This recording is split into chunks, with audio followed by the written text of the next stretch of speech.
محمد عربی صلی علی محمد. بسم اللہ الرحمن الرحیم. پہلا حصہ ہوتی ہے سحر پیدا.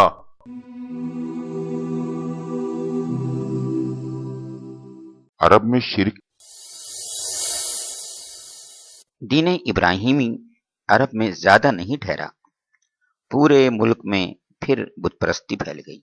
لوگ خدا کے ساتھ بتوں کو پوجنے لگے. ان کو خدا تک پہنچنے کا وسیلہ سمجھنے لگے. ان کا عقیدہ تھا یہ خدا کے ساجی اور ہمارے سفارشی ہیں.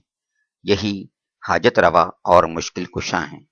چنانچہ مصیبتوں میں انہی کو پکارتے، فریادیں بھی انہی سے کرتے اور مرادیں بھی انہی سے مانگتے. حضرت ابراہیم علیہ السلام تو خالص توحید کے داعی تھے اور شرک و بت پرستی سے بیزار، لیکن یہ لوگ ان کا سکھایا ہوا سبق بھول گئے اور مورتیوں کے پجاری بن گئے. لیکن ایسا ایک دم نہیں ہو گیا. اس میں بھی زمانہ لگا. نہ جانے کتنی صدیاں بیت گئیں اور نہ جانے کتنی نسلیں گزر گئی، تب کہیں جا کر شرک کے پیر جمے. یہ شرک آیا کہاں سے؟ بت پرستی پھیلی کیسے؟ بات یہ تھی کہ ابراہیم علیہ السلام اور اسماعیل علیہ السلام سے عربوں کو بے انتہا عقیدت تھی. کعبہ انہی دونوں کی تعمیر تھی، اس لیے ان کو کعبے سے بھی بڑی محبت تھی. پھر یہ محبت اسی تک محدود نہ رہی.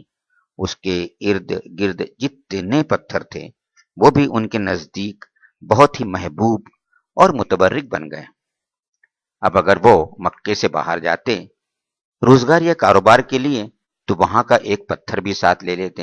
ان کا خیال تھا اس سے سفر میں برکت ہوگی اور مقصد میں کامیابی. پھر بات یہیں تک نہ رہی. جو لوگ مکے سے کچھ دور رہتے تھے وہ کعبے کے پاس سے پتھر اٹھا اٹھا کر لے گئے اور اپنے یہاں نصب کر دیے.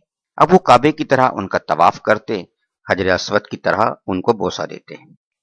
اس طرح وہ عقیدہ جس کے خلاف حضرت ابراہیم علیہ السلام نے زندگی بھر جہاد کیا تھا عرب میں پھر لوٹ آیا. پھر ایک بات اور تھی جس کی وجہ سے یہ عقیدہ اور تیزی سے پھیلا. آتش فشاں پہاڑ پھٹتے تو لاوے کی شکل میں جو پتھر نکلتے ان کے بارے میں تصور تھا یہ ٹوٹے ہوئے تارے ہیں جو آسمان سے زمین میں آ گئے ہیں. یہیں سے وہ پتھر مقدس سمجھے جانے لگے، کیونکہ بعض قومیں تاروں کی عظمت کی قائل تھیں، اس لیے کہ ان میں خلاق عالم کی قدرت کا جلوہ تھا، اس کی طاقت اور عظمت کا پرتو تھا. چنانچہ جن پتھروں کے بارے میں انہیں گمان ہوتا یہ ستاروں سے ٹوٹے ہوئے ہیں ان کو بہت متبرک سمجھتے اور بے انتہا تعظیم کرتے. پھر عظمت کا یہ تصور اور آگے بڑھا اور اب ان کی پوجا بھی ہونے لگی. نسلوں پر نسلیں گزرتی رہیں یہاں تک کہ یہ عقیدہ بالکل پختہ ہو گیا. اب کوئی بھی پتھر مل جاتا جو خوبصورت اور سڈول ہوتا یا جس کی ساخت میں کچھ نیا پن ہوتا یا کسی مخلوق کی شکل سے مشابہ ہوتا، اس کی عظمت ان کے دل میں بیٹھ جاتی اور وہ اسے پوجنے لگتے. پھر ایک قدم اور آگے بڑھے. اب وہ پتھروں کو خود تراشتے، اپنی پسند کے مجسمے بناتے، جس بزرگ یا دیوتا سے چاہتے منسوب کر دیتے اور جو دل چاہتا ان کے نام رکھ لیتے. پھر ان کو ایک جگہ نصب کر کے پوجنا شروع کر دیتے.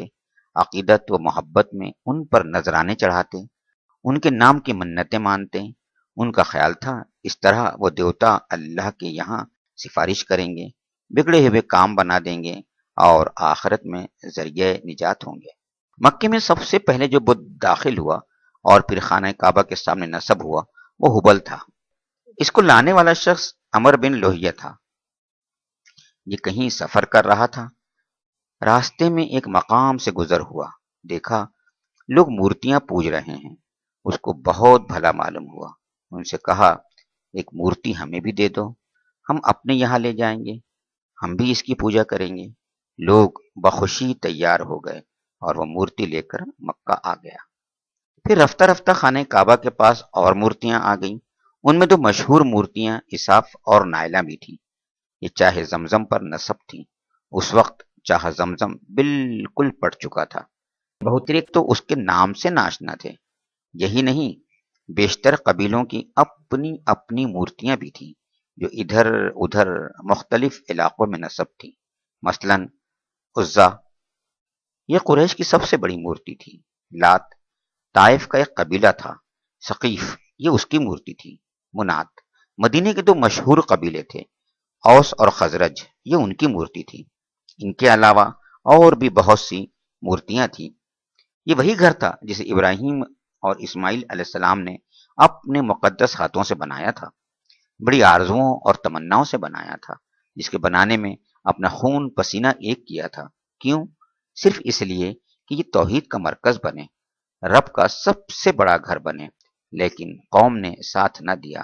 یہی خانہ خدا بت خانہ بن گیا، یہی مرکز توحید ممبئی شرک بن گیا۔ لوگوں نے ابراہیم علیہ السلام کا دیا ہوا سبق فراموش کر دیا۔ اب انہیں یاد بھی نہیں رہا کہ کبھی اسی گھر سے توحید کی صدا بلند ہوئی تھی، بلکہ اب ان کے لیے یہ تصور کرنا بھی دشوار تھا کہ بت پرستی کے سوا بھی کوئی سچائی ہو سکتی ہے۔